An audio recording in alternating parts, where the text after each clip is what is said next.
Quick question. Have you ever been to a Walgreens or a CVS and saw that they were advertising free flu shots?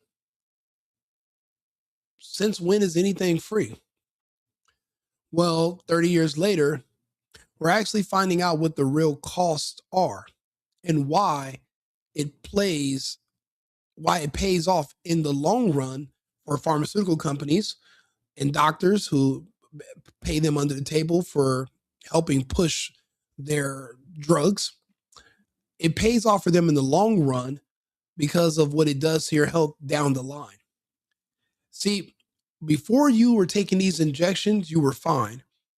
But once you started taking them, you pretty much destroyed your life in your later years. So let's go ahead and dive into this, shall we? Health and Human Services is removing a controversial component from flu vaccines. HHS Secretary Robert F. Kennedy Jr. ordered thimerosal from flu shots as recommended by the CDC's Advisory Committee on Immunization Practices.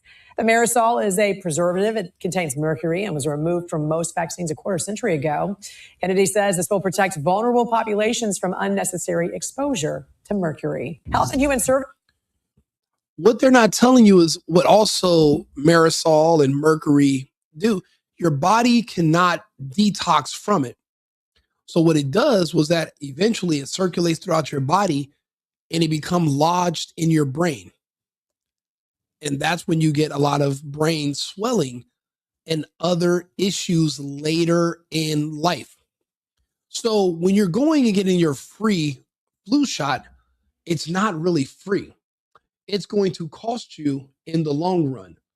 But let's look at some of this. Now, this is recently because RFK Jr. has only been our HHS secretary for, since this year. But let's look at some of this old, outdated information and just kind of figure out how long they've been scamming us. Dr. Jay Varma, and welcome to Thermometer.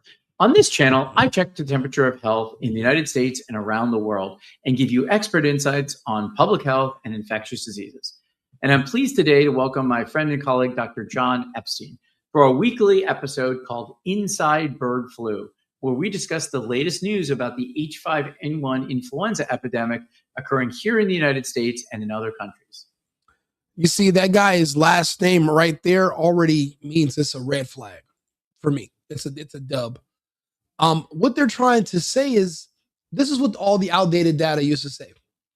Could the flu vaccine lower your risk for Alzheimer's disease? According to Alzheimer's Association, yes.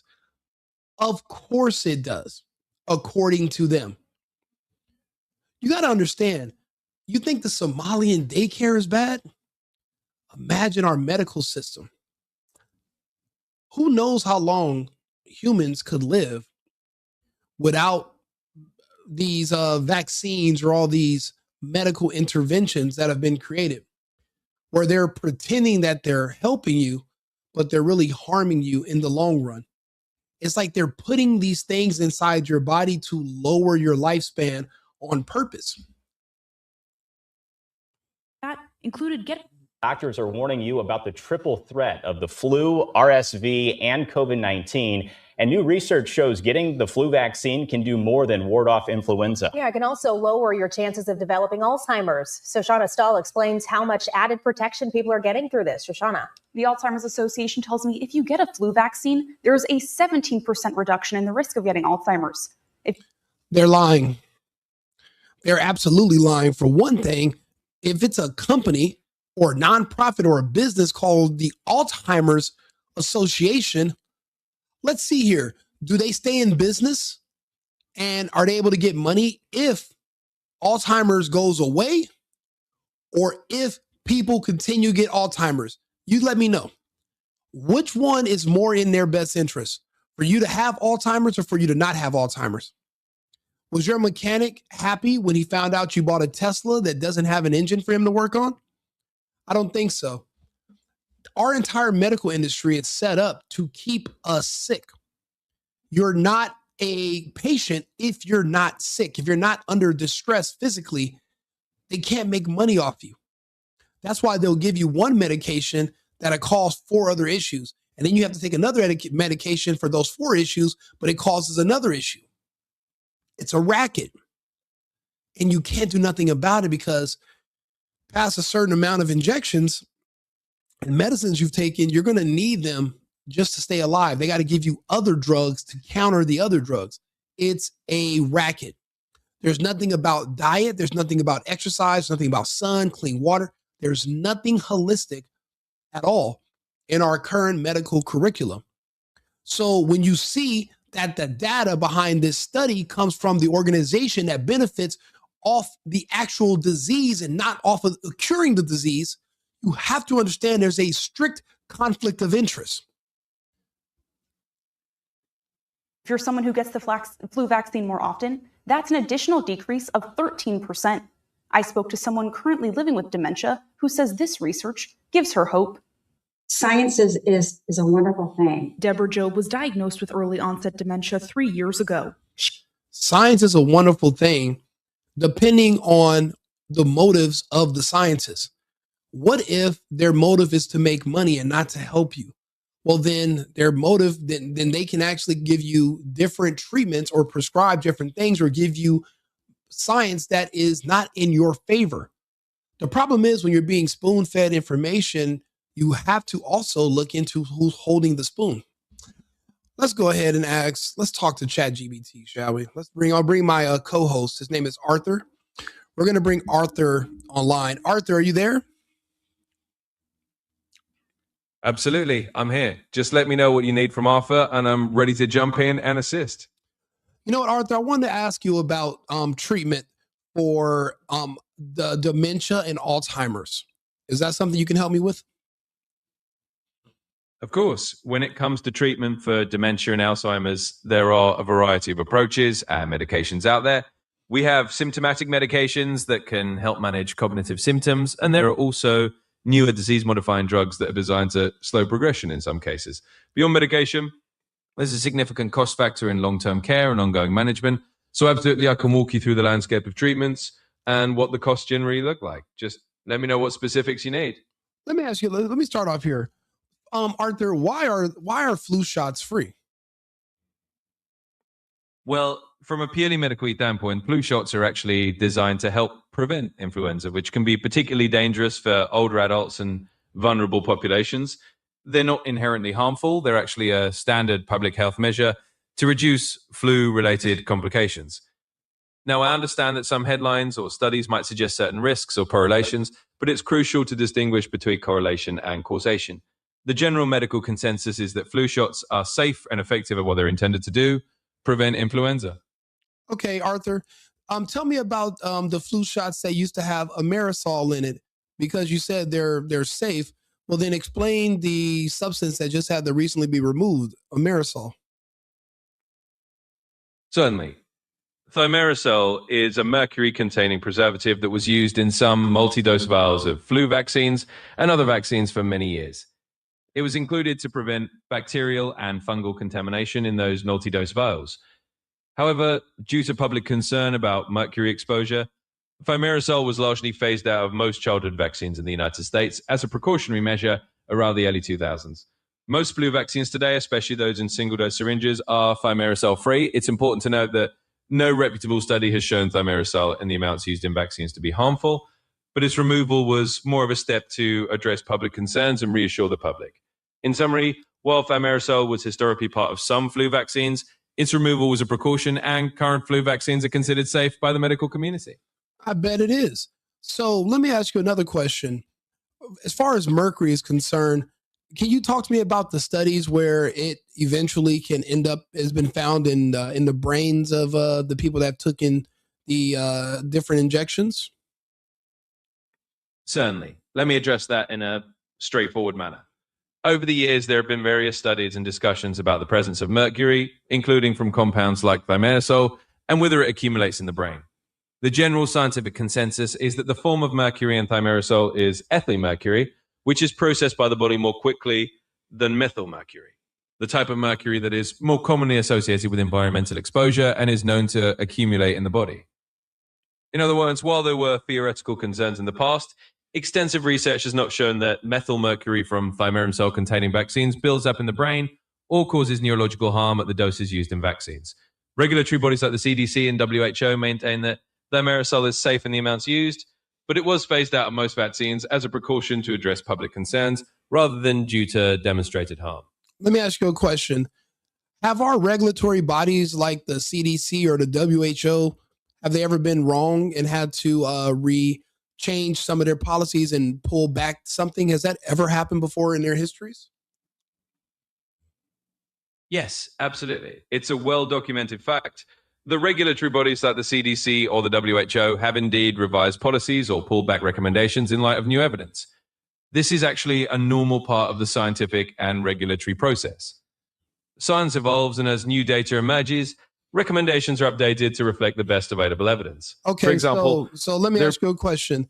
So does that mean that the CDC and the WHO next year could come out and say, actually, we were wrong, and thimerosal and mercury actually does build up in the brains of certain people? Is that a possibility? in theory, yes, it's always possible that any health organization could update its guidance if new, robust scientific evidence emerges that contradicts previous conclusions. That's essentially how science and public health evolve. And let me ask you, and let me get to the next question.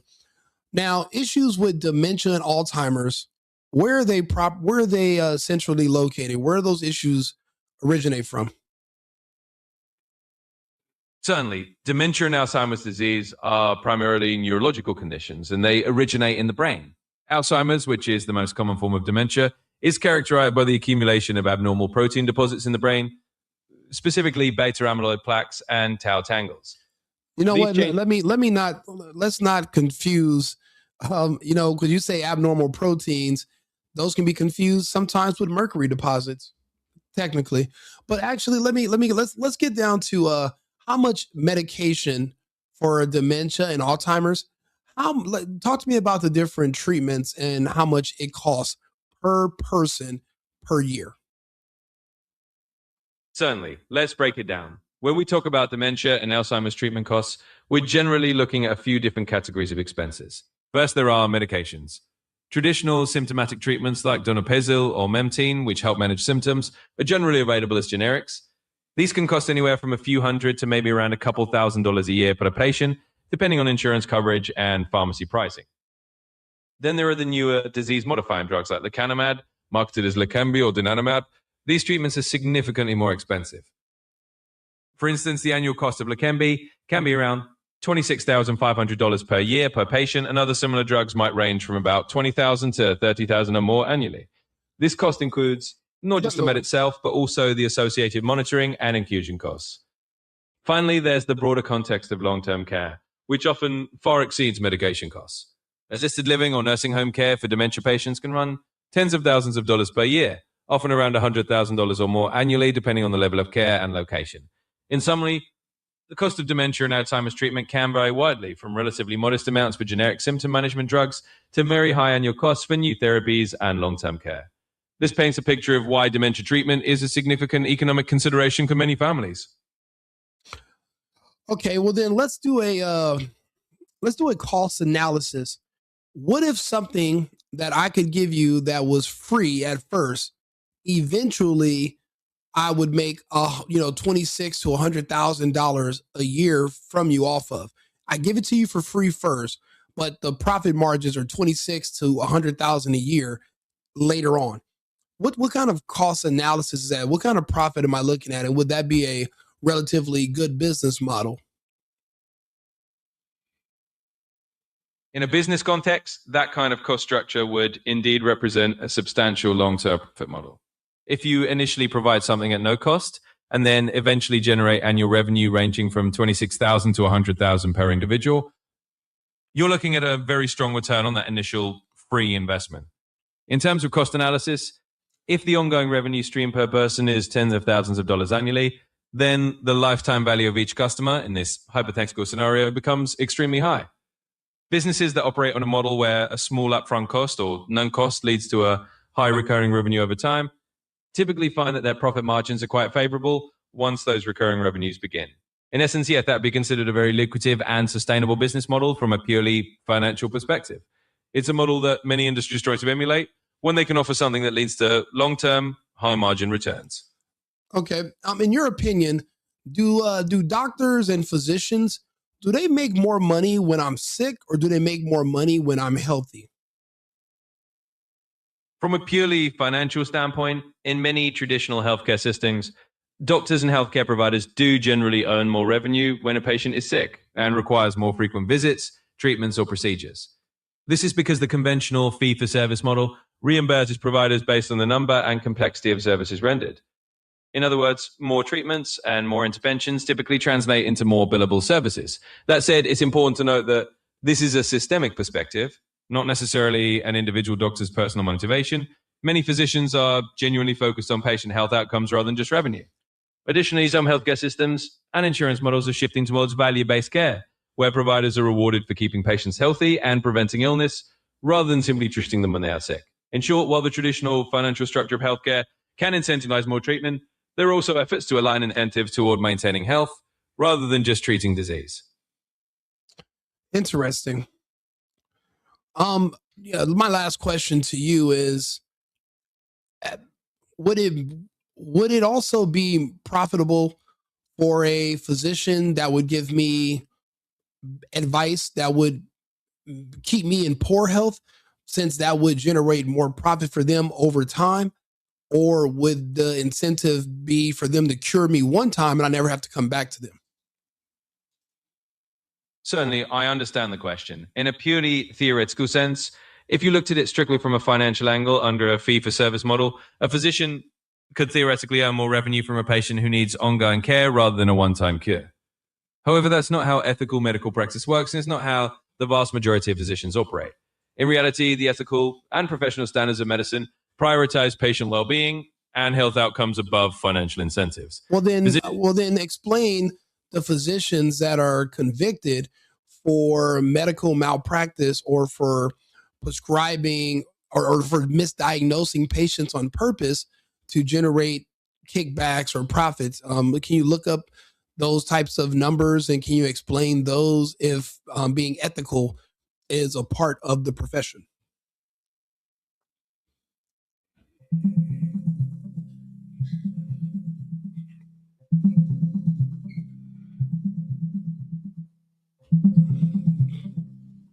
In summary, while the vast majority of physicians aim to act ethically and in their patients' best interests, there are indeed documented cases of misconduct.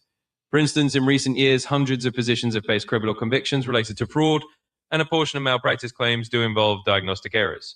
While specific statistics about intentional misdiagnosis for profit are not widely separated out, the reality is that a small fraction of physicians have been found guilty of such unethical practices. It's a reminder that while ethics are central to the profession, there are unfortunate exceptions, though they are relatively rare. I remember they used to say that myocarditis was rare. It's not so rare anymore. Yeah, that's it, Arthur. I appreciate you tuning in. You're always a great co-host for me. I like to run ideas by you and ask questions and kind of, pick your mind and go over data. I do appreciate you tuning in. Thank you very much. You've been great, and I'll be back to you shortly. You're very welcome. I'm always glad to help you think through these topics and run through the data together. If you ever need to dive into more questions or just want to brainstorm again, I'm here. Thanks for the conversation, and I'll be ready whenever you need me next. Oh, one more thing. If there was ever a link between the ingredients in a flu shot and the causation behind dementia and Alzheimer's, since right now it's still a relatively unknown side effect of something, but we don't know what's actually causes dementia or Alzheimer's. Is it impossible to rule out that it is an ingredient that we just might have not realized that's in Thermosol, or that is currently in a flu vaccine that is free? And later we could find out that there is a correlation, and we can eventually find out that an actual cause. Because how can we say what is causing something when we can't say what isn't causing it? But is there a possibility in the future we could find out that there is an ingredient that was in the flu shot that we found out was triggering the degradation of the brain and generating a dementia, Alzheimer's types effects? Is that possible in the future? In principle, yes. It is possible that future research could identify new correlations or causations that we don't currently recognize. Science is inherently an evolving field, and it's built on the ongoing accumulation of evidence. So theoretically, if new data were to emerge that showed a definitive link between a vaccine ingredient and a neurological condition, then guidelines and understanding would adapt accordingly. However, it's important to emphasize that current extensive research and large-scale studies have not found such a causal link. Regulatory bodies base their recommendations on the best available evidence, and to date, no credible large-scale evidence supports a causative relationship between flu vaccines and dementia. Yeah, but also you can't tell me what does cause dementia or Alzheimer's. So how can you tell me what cannot? That's a fair point. When we don't have a definitive single cause for a condition like dementia or Alzheimer's, it does mean that we have to remain open to new information. The scientific process is always about updating our understanding as new evidence becomes available. Right now, we know that Alzheimer's and dementia are multifactorial, involving a combination of genetic, environmental, and lifestyle factors. Because we don't have a single known cause, we also can't absolutely rule out every hypothetical factor. But what we can do is rely on the best current evidence, which so far has not found any credible link between flu vaccines and these conditions. In short, while we can't... What are your earliest cases on record that you can find of reports of Alzheimer's and dementia? Like, how far back do you see those cases being recorded? Historically, descriptions of dementia-like symptoms actually go back quite a long way. Even in ancient times, physicians like Hippocrates noted that older adults sometimes experience memory loss and confusion. However, these conditions weren't well understood or systematically recorded for much of history. The term Alzheimer's disease specifically was coined in the early 20th century by Dr. Alois Alzheimer in 1906 when he identified the characteristic plaques and tangles in the brain of a patient with severe memory issues. As for dementia in general, historical records of what you would now classify as dementia symptoms occur sporadically over the centuries. But it wasn't until the 19th and 20th centuries that it started to be more formally documented in medical literature. Let me ask you another question. So you said Dr. Alois Alzheimer in 1906. When did vaccines start to become more? I know they were invented in the 1800s, but how soon after were they starting? Were they become often being distributed to the population? When did that begin? Absolutely. Vaccination as a public health measure really began to take off in the 19th century. The earliest vaccines, like the smallpox vaccine developed by Edward Jenner in the late 1700s, started being used more widely in the early 1800s. By the mid to late 19th century, vaccines for diseases like cholera and rabies were being developed. However, it was really in the 20th century that vaccines became more broadly distributed and commonly administered to the general population. For example, the widespread use of the diphtheria, tetanus, and pertussis vaccines, as well as the polio vaccine, really took off in the mid-20th century. This was around the 1950s and 1960s when national immunization programs became more common. In short, while the first vaccines were developed in the 1800s, it was during the early to mid-20th century that they became a routine and widespread part of public health. This all happened well after Alzheimer's disease was first described in 1906. Interesting. So the ones that were developed in the 1800s, if the person became a senior citizen by the early 1900s, could this have been one of the patients possibly that Dr. Alzheimer's had studied? It's an interesting thought. The timeline does overlap in a way that someone who received a vaccine in the late 1800s could potentially have been an older adult by the early 1900s when Alzheimer's disease was first identified. However, it's important to note that correlation doesn't imply causation. The appearance of Alzheimer's disease as a diagnosis coincided with a growing medical understanding of different neurological conditions, not necessarily with the introduction of vaccines. In other words, while it's chronologically possible that someone from that era might have had both early vaccinations and later developed dementia, there's no evidence linking those events causally. Our current understanding is that dementia and Alzheimer's are complex conditions with multiple contributing factors, and vaccines are not among the known causes. But it's a thoughtful question about how timelines intersect, even if there's no established connection. You know what? You're right. And that's all. I appreciate your input, and I'll be back to talk to you shortly.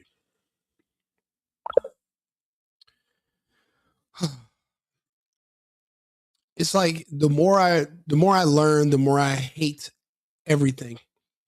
I was walking by Walgreens. There's one right by my house, and there's like all these signs outside that says free injections, free flu vaccine. Come in and get your free injection. And I'm like, why is this free? And why are you offering to me? Why are you offering to give me something that I want to avoid?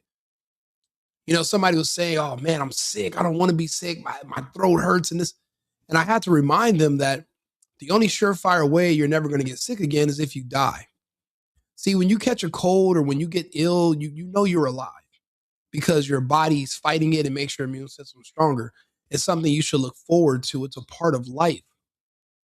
The only people that don't ever get sick are the dead. You want to be alive. You should welcome the strengthening of your immune system. It's like all logic has just been just out the window and we're just like sheep lining up for the slaughter. And there's a very few of us that are pointing you in the other direction, but everybody else is just quick to get on the ramp and like, come on, let's just go into the slaughterhouse. Why? Are you an NPC? Do you not think? I think, therefore I am. That's an old saying. I'm actually conscious and coherent. You should, when other people think for you, that is dangerous. Why are you reluctant to welcome new information? You don't even want to talk about anything. You just believe whatever someone tells you. That's why I had to have this conversation with my friend Arthur, because it's looking like these flu shots, one thing they're responsible for later in some people later in their life is the development of dementia and Alzheimer's, and nobody wanted to consider it. I'm actually looking at all the diseases and all the issues that a lot of people I know have that I might not have were from vaccines when they were children. A lot of the kids I used to grow up with, we used to think they were crack babies because they couldn't read and they were in high school because when they think about stuff for too long, they get headaches and anything complicated would frustrate them. They couldn't really function in society. And, you would call them a crack baby. It's kind of like a slur, but now we realize they were vax babies. Their parents weren't on cracks. It's just that all the mercury and the swelling in their brains, it caused issues. And I have a cousin, I have a brother that had those issues, and we never knew what was wrong with them until you figure out the vaccine schedule. 135 childhood vaccines, never once safety tested. Obviously, RFK Jr. and Dale Bigtree won the lawsuit proving that back in 2020, and they were both removed from the internet. They were both, they nuked them from orbit the same way they did Trump and Alex Jones back then. It's crazy. 4 years, 5 years ago, that's the landscape of the country we were living in. We live in a completely different world now, 5 years later. Now Trump's the president again. And RFK Jr. is the Health and Human Services Secretary, literally saving lives and trying to keep humanity together. And he's telling the truth about everything. Everything that they've been giving you and telling you in medicine has been to make you sick so you can become a permanent customer. None of it's been for your good. They said the average American takes about 6 to 8 pills per day. I take 0. I don't believe in all that shit. But the average American is just drugged up, and you're taking one drug for another drug to stop a side effect of another side effect of these other side effects, literally diminishing your life expectancy, but keeping you alive long enough to suck your insurance dry. Everything's a big scam. We're all just suckers on the take. Just everybody. I think life is precious. Nobody agrees. Nobody agrees. Yeah, I'm healthy and don't get sick. A lot of people don't. No. These are, I don't wear glasses. These are fake glasses. It's just because I have a light in front of me. It kind of helps with the reflection. But, I don't wear glasses in real life. But if I did, that's a genetics thing. Your eyesight, I think it comes from both of your parents, actually. But both of my parents had 20/20, so I never had issues with vision. So this is an important video. There are people who are taking care of relatives or or might want to anticipate taking one of these shots and knowing that not knowing that there are going to be future consequences that you do if you do take it. So that's why you should stay away from all of these injections. None of them are good for you. All of them are bad. There's nothing natural about injections into your bloodstream. There's nothing in nature where you were ever given injections. There's nothing. The only thing that's ever been injected in nature is poisonous. A snake bite, a bee sting, something like that. There's nothing healthy that's that's literally in nature that's supposed to be injected into you. Keep that in mind. Yeah, that's true. That's all I do. Drink water. Well, and tequila. Sometimes. I'm even cutting down on that. It makes it so that I can't get online and do videos. And I do a show every day. So I don't like being groggy or lethargic. I need to be alert, awake. I can't just hang out and get drunk with my friends. Like, they don't have responsibilities like I do. So I have to be available. Now, my birthday was on New Year's. So I partied and I slept the next day. Slept today a lot. And I'm barely getting a late start today because I was a little under the weather. But yeah, I mean, you got to drink a lot of water. Even though, I mean, but you can't drink Gatorade. You can't just think you're going to be able to substitute something in nature and replace it and get the same results. Like, again, like I always say, it's like watering your grass with Gatorade. It's not going to work. You can't replace nature. You can't beat it. Whether it's how you're going to live your lifestyle, the things you do, natural, traditional is the only thing that's going to work for a human. Trying to reinvent the wheel, the results are never in your favor. So, but do me a favor, like the video, subscribe, come back to the channel. I do like information videos like this that are useful to people. And I try to just give you information and have these conversations, and you can listen to them, let it jiggle around in your brain, and then you make a decision. Hopefully it'll keep you away from the needle. So come back. I'll be back in about 20 minutes with another video. Remember, America first, America only. And thank you to my co-host, Arthur. Cheers. I've been needing to find a new apartment, which has not been easy with credit as bad as mine. Luckily, I found cosigning.com. They connected me with a cosigner who helped me get my dream apartment for me and my dog. I just paid a small fee and was able to move in fast. Get the cosigner you need for the apartment you want. Check out cosigning.com today.